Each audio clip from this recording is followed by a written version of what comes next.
Esdras chapitre 9, verset 9. Je lis la version Tob. Car nous sommes esclaves, mais dans notre servitude, notre Dieu ne nous a pas abandonnés face au roi de Perse. Il s'est penché sur nous dans sa fidélité pour nous donner la vie, en relevant la maison de notre Dieu, en restaurant ses ruines et en nous donnant un mur en Juda et à Jérusalem.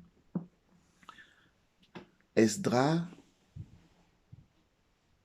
fait une prière d'humilité. Le chapitre 9, c'est essentiellement la prière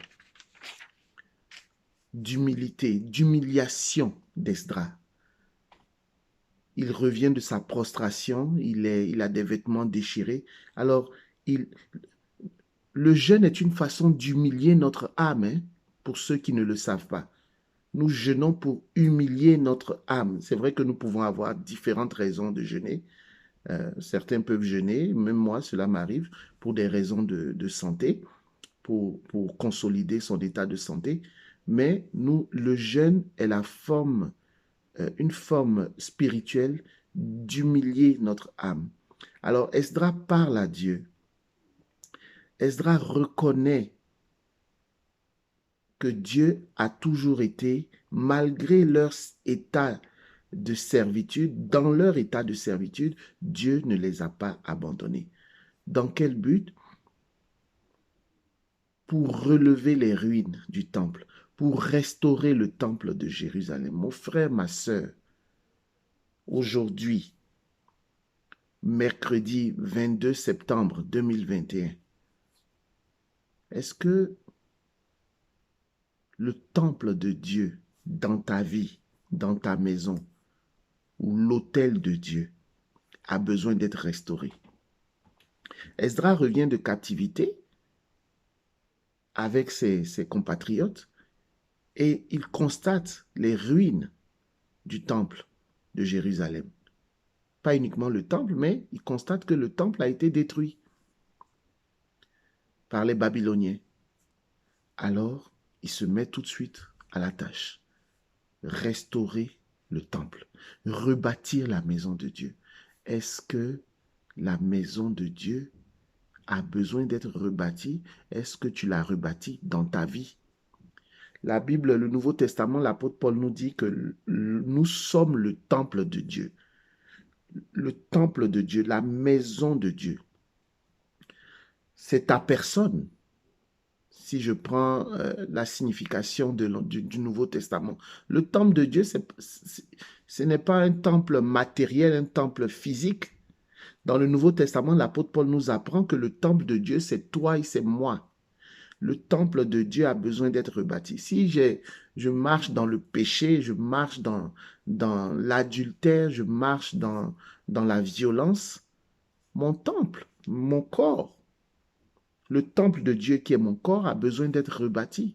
Si je me vautre dans les impuretés sexuelles, dans les impudicités, dans la fornication ou toutes sortes de péchés, je suis en train de détruire, comme les Babyloniens l'ont fait à l'époque.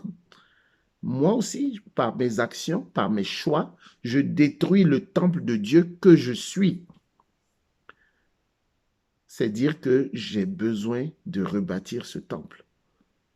Par le péché, par mes choix de m'éloigner de Dieu, je détruis le temple de Dieu que je suis. Bien-aimé, à chacun de discerner. Là où le temple a besoin d'être rebâti, là où il y a des fissures, là où il y a des brèches, le temple de Dieu a besoin d'être rebâti. Ton corps a besoin d'être rebâti. Là où tu as accumulé des mauvaises habitudes, des péchés, c'est là où le temple de Dieu a besoin d'être rebâti. C'est-à-dire change, sois transformé. Sois transformé. La Bible nous dit, soyez transformés par le renouvellement de vos pensées. Change tes pensées, choisis de suivre, d'obéir à la parole de Dieu. Et c'est de cette façon que, petit à petit, Si par la grâce de Dieu, tu peux le faire en une journée, tant mieux. Mais petit à petit, tu vas rebâtir ton temple. C'est comme ça que c'est de cette façon que tu passeras d'un état de voleur, par exemple, à un état de personne honnête, un état de personne impudique ou adultère, à un état de personne, d'une personne fidèle, pure, qui ne, qui ne se livre pas à n'importe quoi, à n'importe qui dans sa sexualité. Ton temple, mon temple, a besoin d'être rebâti. Le temple de ton corps, le temple de mon corps a besoin d'être rebâti parce que nous ne sommes pas parfaits. Il y a des brèches, il y a des choses à transformer, à changer pour la gloire de notre Dieu. Que la paix et la grâce de notre Seigneur soient ton partage. Au nom du Père et du Fils et du Saint-Esprit, ainsi soit-il. À bientôt.